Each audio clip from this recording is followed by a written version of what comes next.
How important is it to have an alliance when you have no idea who's telling the truth? Well, Bailey's first move as a traitor shook up the game more than I thought her pick would. Not choosing to go down the bait route, Bailey went for someone I didn't even think of going for.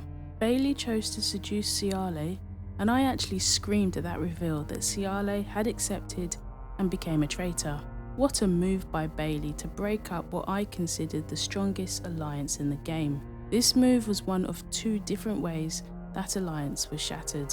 The other way, which was suggested by Ciale, was to murder Utah. Ciale stabbed his best buddy in the back. Everyone's favourite Faithful, and one of the biggest reasons the Faithfuls have been successful in banishing traitors, was gone. With the influence Utah had on the game, this was the best move Bailey and Ciale could make.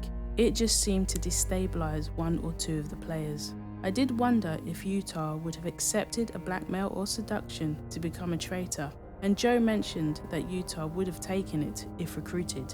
That would have made an interesting move, but I think making Utah a traitor wouldn't have been a good move for Bailey to win.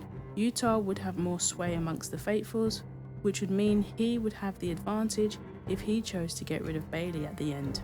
Not saying Ciale doesn't have the sway, but I felt Utah was more trusted amongst them all. It wasn't long before Ciale's name started to come up amongst the Faithfuls. Kat kept thinking back to the early mission when Ciale and Whitney went for the shield instead of trying to win money.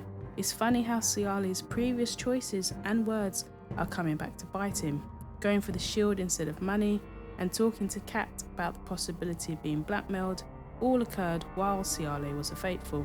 During the mission, Kat's doll was the only one not stabbed, which meant she won the shield. Perfect, seeing as Kat was planning to try and get Ciale banished. Kat had the opportunity to give a second shield to someone. Kat chose to give the shield to Ben, telling him not to say a word.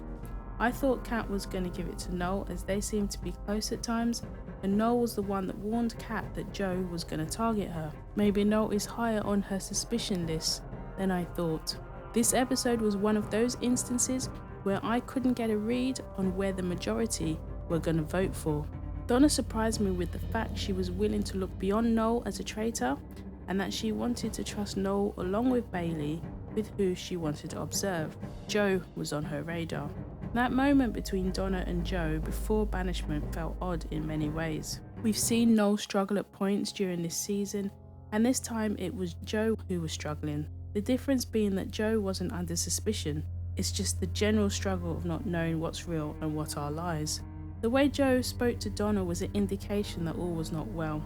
Donna and the viewers might not know Joe, but we could see that everything was getting to him. I thought Joe was going to walk out the game regardless of whether Ciale was a traitor or Faithful. It didn't even cross my mind to think Joe would end up voting for himself.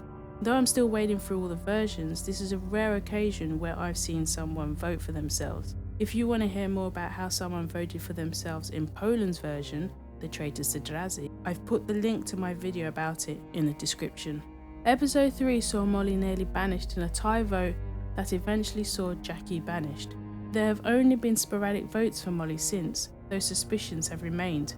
This time with 4 votes, Molly was eliminated. The tension and intensity saw many emotions on display, and I wonder how the remaining players will handle the rest of the season. Paul gave Bailey and Ciale one last opportunity to seduce a Faithful, or they could murder one instead. They chose Seduction with Kat and Ben as their choices. I'm not sure if whoever they choose will accept, but I think Ciale and Kat's survival in the game is dependent on this decision. The Seduction is a good move because Bailey and Ciale don't know who has the second shield, so the Seduction can be inadvertently disguised as a failed murder attempt.